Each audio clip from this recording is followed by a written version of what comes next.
देखिए, वास्तविकता में भगवान राम कभी चुनाव तो छोड़िए राजनीति के विषय नहीं हो सकते। भारत की अस्मिता का विषय है। राम शब्द का अर्थ होता है रमन्ते इति रामः, वह तत्व जिसमें संपूर्ण ब्रह्मांड, संपूर्ण सृष्टि रमी है, सेटल्ड है, वो राम है। और उसको कोई हाईजैक कैसे कर सकता है? उसको तो ये कहा जाता हरि व्यापक सर्वत्र समाना और प्रेम से प्रकट होए मैं जाना। प्रेम करिए, यहीं प्रकट हो जाएंगे। इनकी फ्रीक्वेंसी चेंज करिए। कस्तूरी कुंडल बसे मृग ढूंढे बनमाए, ऐसे घट घट राम है दुनिया जाने ना। अब उसमें राजनीति किसको नजर आती है? राजनीति उनको नजर आती है जिन्होंने कि इस देश के संविधान निर्माताओं ने संविधान की मूल प्रति में भगवान राम का चित्र। इसका मतलब संविधान निर्माताओं का भाव था कि हमारे मूल अधिकार एक मर्यादा से नियंत्रित होने चाहिए, जो भगवान राम की मर्यादा थी। परंतु अफसोस, जब उस पर राजनीति करने का प्रयास किया गया तब यह हुआ। हमारा राजनीति से कोई लेना नहीं। हम जब 2 सीटों वाली पार्टी थे, सपने में गुमान नहीं था कि कभी हमारी जिंदगी, मतलब मोदी जी की जनरेशन छोड़ दीजिए, वो अटल जी वाली जनरेशन छोड़ दीजिए, हमें नहीं गुमान था कि हमारी जिंदगी में कभी वो दिन आएगा कि केंद्र में हमारी स्पष्ट बहुमत की सरकार होगी। तब भी हम राम के साथ उतनी ही भक्ति से खड़े थे जितना 303 के साथ खड़े। कई बार बोल चुका हूं, जो लोग भगवान राम को एक पर्टिकुलर विचार, एक पर्टिकुलर व्यवस्था से जोड़ना चाहते हैं, तो मैं याद दिलाना चाहता हूं, इस दुनिया में एक ही देश है जहां के नेशनल ब्रॉडकास्टर पर डे रामायण आती है। वो है इंडोनेशिया, दुनिया का सबसे बड़ा मुस्लिम देश, जहां भारत से भी अधिक रामलीलाएं खेली जाती हैं प्रतिशत के हिसाब से, जनसंख्या के प्रतिशत अगर देखें, और सारे के सारे पात्र मुस्लिम होते हैं। वो है दुनिया का सबसे बड़ा मुस्लिम देश इंडोनेशिया। अगर कोई एक ऐसा देश है जहां की फर्स्ट लेडी मानती है कि उनकी वंशावली भगवान राम से है, तो वो है कोरिया। और जाके चेक करिए, कोरिया में 60% लोग नास्तिक हैं। अगर कोई एक देश है जहां का राजा होल्ड करता है टाइटल किंग रामा द 10, वो है थाईलैंड। वो हिंदू देश नहीं है, आप ये समझिए। और वेस्ट में चले जाइए तो जॉर्डन रिवर के वेस्ट बैंक पे एक बहुत बड़ा शहर है राम अल्लाह। अल्लाह समझ में आता है, उसमें राम कहां से आ गया। अब उसके बाद अगर आप देखें तो फेराहों की डायनेस्टी जहां से शुरू होती है, जाके चेक कर लीजिएगा। पहला राजा का नाम है RAMSES, राम से। राम कहां से आया? मैं किसी के ऊपर आक्षेप नहीं लगा रहा हूं, आप खुद सोचिए। और सुमेई प्रोविंस है, जो इराक और टर्की के बीच में, कुर्दिस्तान के इलाके में, उसमें एक गुफा में एक चित्र मिला है जिसमें एक भारतीय राजा मुकुट और धोती पहने हुए और ऐसे हाथ में बाण लेके खड़े हैं, धनुष लेके, और सामने एक बंदर घुटने के बल यूं बैठा हुआ। तो बताने की जरूरत नहीं कि वो कौन है।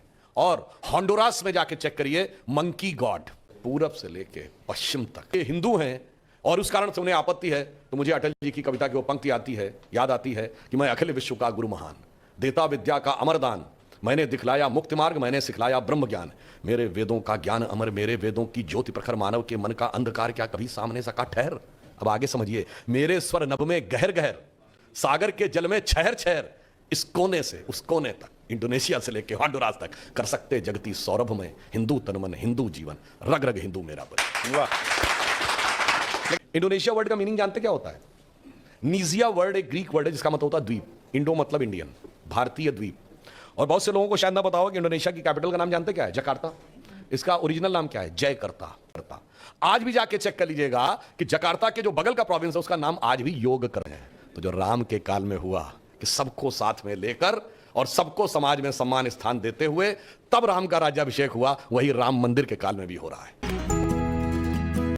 ये 25 वर्ष का समय अमृत काल है, यानी जब हमारे 75 वर्ष स्वतंत्रता के पूर्ण हुए और 100 वर्ष तक जाएंगे। ये अमृत काल युवाओं के लिए है, देश के लिए योगदान दे रहे होंगे। अभी तो अमृत काल का पहला ही काल का उषा काल है।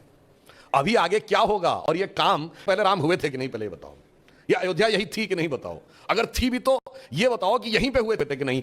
तो साहब, उस जमाने में हम लोगों को याद है जिस ढंग का क्रूर और अत्याचार हुआ था, क्रूरता, तो ये ऐसा था जैसे कि कोई पत्थर की छाती में उग आया नव अंकुर, झरे सब पीले पात, कोयल की कुहुक रात, प्राची कहते पूर्व दिशा को, प्राची में अरुणिमा की रेख देख पाता हूं, गीत नया गाता हूं। तो मैं सिर्फ एक बात बताना चाहता हूं, उनकी 39 जनरेशंस पहले का उल्लेख है, 73 जनरेशंस बाद का डॉक्यूमेंट्री एविडेंस है। इसके बाद ये हुए, इसके बाद मैं विनम्रता से कहना चाहता हूं, दुनिया में जितने भी किसी की भी इतनी लंबी वंशावली नहीं अवेलेबल होगी कि 39 जनरेशन बिफोर और 73 बाद। और आज भी ऐसे लोग हैं जो ये बताते हैं कि वो उनकी वंशावली में, और सबसे प्रिसाइज टाइम भी है, जो मैं पहले भी बोल चुका हूं कि ये बताइए कि अगर आपसे पूछा जाए कि व्हाट इज टाइम, आप कहेंगे इस समय शाम का इतना बजा है। ये तो लंदन में कुछ और है, न्यूयॉर्क में कुछ और है, टोक्यो में कुछ और है, तो आपने एक स्टैंडर्ड GMT बनाया, ग्रीनिच मीन टाइम। बट अगर आपसे पूछूंगे absolute measuring parameter of time, वही जो आइंस्टीन की चौथी डायमेंशन है, जो इक्वली एप्लीकेबल ऑन अर्थ और मून, ऑन मार्स और any point in the space in solar system, it is only and it can only be the relative positions of planet. और भगवान राम की तो वो दी हुई, कर्क राशि में गुरु था, मकर राशि में मंगल था, तुला राशि में शनि था, सारी चीजें दी हुई हैं। बाकायदा एग्जैक्ट टाइम दिया हुआ है, और नासा ने जब प्लैनेटोरियम सॉफ्टवेयर में डाला था 7114 ईयर्स बिफोर का आ भी गया था, उसके बाद भी किसी को यह समझ में आए, फिर भी अगर किसी को ये कोई बीमारी की बात लगती है, तो मैं याद दिलाना चाहता हूं केवल पूजा में जो चीजें यूज होती हैं, एकदम एब्सोल्यूट साइंटिफिक टर्म में आ जाइए, पूजा में यूज होने वाली हल्दी पेटेंट है, किंतु परंतु का स्कोप नहीं है। तुलसी स्ट्रॉन्ग इम्यूनो बूस्टर है, एंटीऑक्सीडेंट है, इसका पेटेंट है। पीपल का पेड़ सबसे ज्यादा कार्बन डाइऑक्साइड बाकायदा साइंटिफिकली प्रूवन है। गाय का दूध A2 मिल्क जिसमें गुड कोलेस्ट्रॉल अधिक है और बैड कोलेस्ट्रॉल कम है, यह प्रूवन है। गंगा जल ऑक्सीजन कंटेंट सबसे ज्यादा है, यह प्रूवन है। जो चीजें पूजा में प्रयोग होती हैं वो तो डिजीज को समाप्त करने के लिए हैं, फिर भी किसी के दिमाग में डिजीज घुस गई, वायरस मतलब Marxist virus of 20th century, 19th century, Macaulay virus of 19th century और Marxist virus of 20th century. और वैसे कोई और भी जो आप लोग सोच रहे होंगे, हो सकता है वो भी ठीक हो, मैं उससे इनकार नहीं कर सकता, मगर इसका जो समाधान है वो भी एम फैक्टर है, वो है मोदी वैक्स और फिर बूस्टर। तो बस बाकी समझदार लोग स्वयं समझ सकते हैं। ये भी बताइए कि जैसे बहुत सारा यूथ यहाँ बैठा हुआ है, मैकॉले और मार्क्स का ये षड्यंत्र हुआ कि हमारे यूथ में सब जो चीजें थोड़ी बहुत भी कोर्स में सिलेबस में रह गई सब हटा दी गई। और मैं कहना चाहूंगा कि हिंदू धर्म और हिंदू फैमिली से जुड़े हुए, बल्कि सब लोगों के लिए मैं कहना चाहता हूं, हिंदू फैमिली के जुड़े हुए धर्म यानी जो हिंदुइज्म से निकले, भगवान राम के लिए तुलसी ने लिखा है कि कहत परम पुनीत इतिहासा सवन ही हो तो सकल भ्रमनाशा, सुनिए तो सारा भ्रम का नाश हो जाएगा। जैसे मैं एक छोटी सी बात बताना चाहता हूं, भगवान राम 4 ही भाई क्यों थे? क्योंकि 4 भाई 4 पुरुषार्थ के प्रतीक है, धर्म अर्थ काम मोक्ष। भगवान राम धर्म है, शत्रुघ्न अर्थ है, लक्ष्मण काम है और भरत मोक्ष है।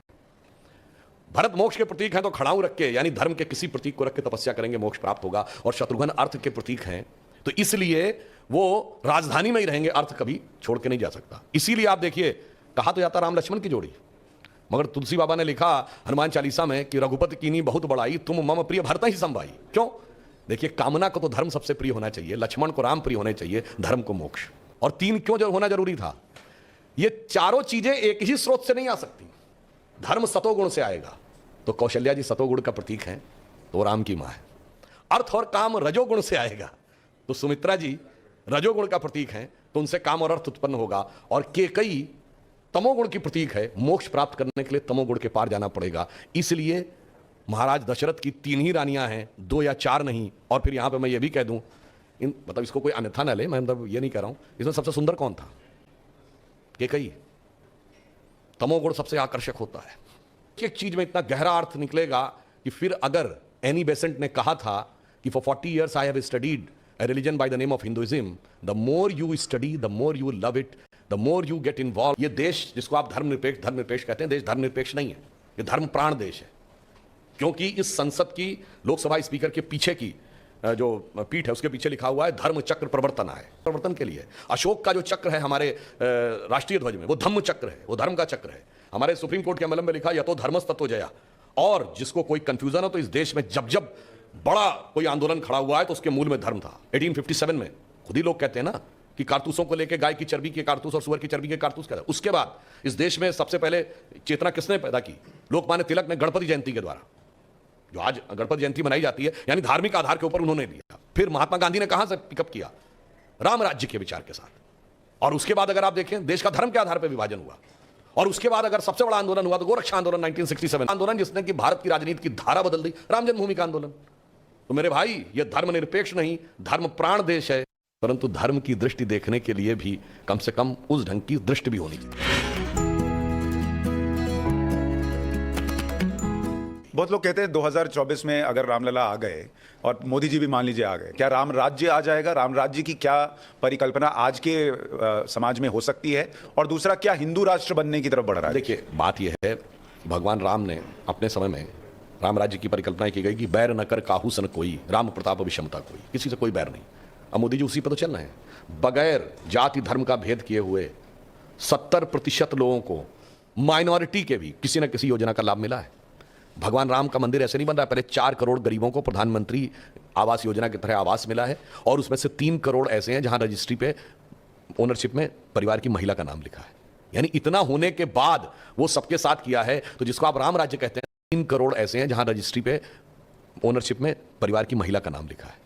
यानी इतना होने के बाद वो सबके साथ किया है, तो जिसको आप राम राज्य कहते हैं ना, वो राम राज्य आगे जाकर इस रूप में आएगा कि वो दुनिया को संदेश देगा ये मंदिर कि अगर दुनिया का इतिहास भरा पड़ा है कि भाई भाई को मारकर गद्दी पे बैठा, बेटा बाप को मारकर गद्दी पे बैठा, तो यहाँ एक ऐसा भी आदर्श है कि अगर पिता ने एक वचन दे दिया तो सारे राजपाट को छोड़कर वन में चला गया और दूसरा भाव खड़ा हुए रखे। जो मैं पहले बोल चुका हूं, अभी बोलना चाहता हूं, किसी को थोड़ा बुरा भी लगेगा जो भी, भाई हमारे यहाँ 4 भाई थे, राम लक्ष्मण भरत शत्रुघ्न, तो वहां भी एक दूसरी परंपरा में, बाबरी परंपरा में भी 4 भाई थे, शुजा, मुराद, दारा और औरंगजेब।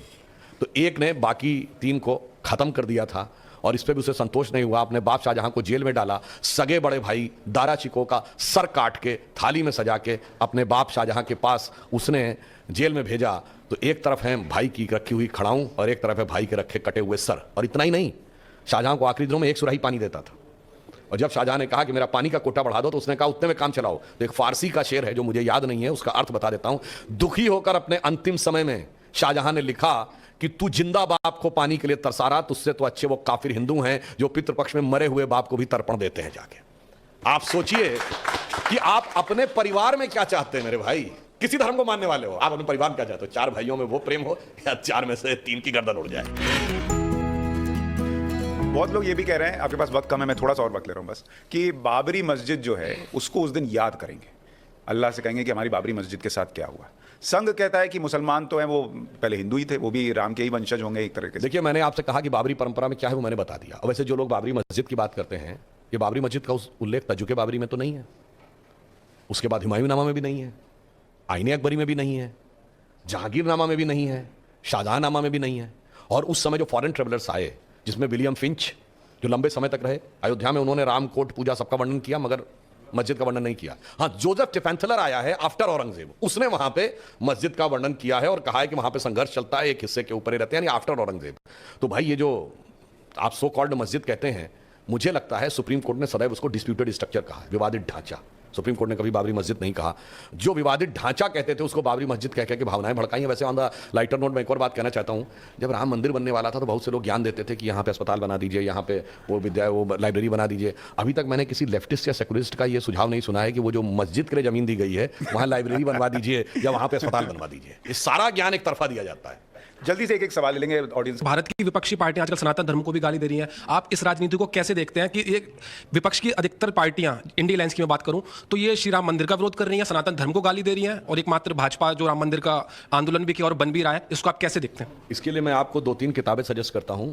एक यूरी बैजमेदेव नाम का जर्नलिस्ट हुआ करता था 1960 और 70 के दशक में, वो बेसिकली केजीबी का एजेंट था और उसमें एक एजेंडा दिया गया था कि हिंदू धर्म और संस्कृति को कैसे नष्ट करना है। उसका डिटेल पढ़ लीजिए, ये बेचारे उसी एजेंडा में फंसे हुए हैं। उसने एक वर्ड यूज किया था कि देवर, मेरा वर्ड नहीं है उसका है, कि they were considering themselves as stalwart in our view, they were the useful idiots. यानी जिसको हम अपने मतलब उसने एक आइडियोलॉजिकल सबवर्जन की थ्योरी दी जिसमें उसने कहा फर्स्ट स्टेज में stage of demoralisation, second stage में स्टेज ऑफ डिस्टेबलाइजेशन, इस ढंग से क्रिएट करना है। तो मैं ये नहीं कह रहा हूं इनको पता है, ये विचारों को पता ही नहीं कि किसके टूल बने हुए हैं। फिर बात किताब पढ़िएगा, Mitrokhin's archive KGB in the world part 2, कैसे भारत के अंदर ये सारे षड्यंत्र बताए गए। फिर पढ़िएगा ये वेलेना एल्बर्टस की किताब स्टेट विद इन स्टेट्स। सारा अब तो जितने डिक्लासिफाइड हो गए हैं ना पुराने जो इंटेलिजेंस एजेंसीज के डॉक्यूमेंट, आपको साफ समझ में आ जाएगा पूरा एक भयंकर षड्यंत्र था भारत को नष्ट करने का। उसी के अवशेष अभी तक बचे हुए हैं। पर हम आशा करते हैं कि अब अगर वो भी भगवान राम के साथ आ जाए तो हम उनसे आह्वान करते हैं कि तुलसी अपने राम को रीझ भजे चाहे खींच, रीझ के भजो या खींच के भजो, खेत पड़े पर जामी है उल्टा सुल्टा बीज। जैसे खेत में बीज कहता हूं, रीझ के ना भजो तो खींच के ही भज दो। लेकिन सुधांशु जी, एक जो बार बार लोग कहते हैं कि दूसरे धर्मों में अगर कोई भी धर्म के खिलाफ बात हो तो एकजुटता दिखती है, हिंदू में वो नहीं दिखती, आपको ऐसा लगता है? बिल्कुल, मैं आपको बात कहना चाहता हूं, हिंदू धर्म के अंदर क्या शक्ति है, सिर्फ हिंदुओं में कॉन्फिडेंस की कमी है, बाकी दुनिया में किसी को कॉन्फिडेंस की कमी नहीं है। देखिए, मैं एक बात कहना चाहता हूं, आपने गजवाई हिंद वर्ड सुना होगा, गजवाई चाइना, गजवाई यूरोप, गजवाई रशिया क्यों नहीं, हमसे बड़े कंट्री हैं। क्योंकि उनको पता है, जो श्री अरविंदो ने कहा था कि जो हमारे शरीर में स्थान आत्मा का है वो इस दुनिया में स्थान भारत का है। तो उनको पता है कि कहां से बात को पकड़ना है, इसलिए उस आत्मा की शक्ति को सोए रहने देना है। रामचरितमानस में क्या आता है रामायण में, हनुमान जी के पास पवन तनय सुत पवन समाना काचु प्रसाद रहा बलवाना, मगर शक्ति भूले हुए थे। लोगों को लगता था ये तो बंदर है, दो बानर थे। वो बंदर कहना ठीक नहीं, मतलब लोग ये कहते थे वो बानर है, क्योंकि जब सीता जी के सामने गए तो सीता जी क्या जवाब देती हैं जब वो कहते हैं कि हम आके आके अब असुरों को मार ले जाएंगे, तो सीता जी कहती हैं सुत कपि सब तुम ही समान। कपि तो सब तुम्हारी तरह हैं, जातु धान अति भट बलवाना। राक्षस तो बहुत शक्तिशाली हैं। मोरे हृदय परम संदेहा, इसलिए मेरे हृदय में संदेह है। तो हनुमान जी क्या करते हैं, सुनी कपि प्रकट कीन निज देहा, विराट देह दिखाते हैं, कनक भूधरा कार शरीरा समर भयंकर अति बलवीरा। अब ये लोग चाहते हैं कि भारतीय समाज की विराट शक्ति उभरने ना पाए, वो सोई रहे, मगर मेरा पूर्ण विश्वास है कि वो धीरे धीरे जागृत हो रही है, और जब वो जागृत होगी तो भारत ही नहीं संपूर्ण विश्व के लिए कल्याणकारी हो। तो अटल जी की इस पंक्ति से समाप्त करता हूं कि स्वतंत्रता को सार्थक करने जब दर्शन करने जाएं तो समझे स्वतंत्रता को सार्थक करने कमर कसें, अभियान करें, जो पाया उसमें खो न जाएं, जो खोया उसका ध्यान करें। बहुत बढ़िया, बहुत बहुत धन्यवाद सुधांशु जी।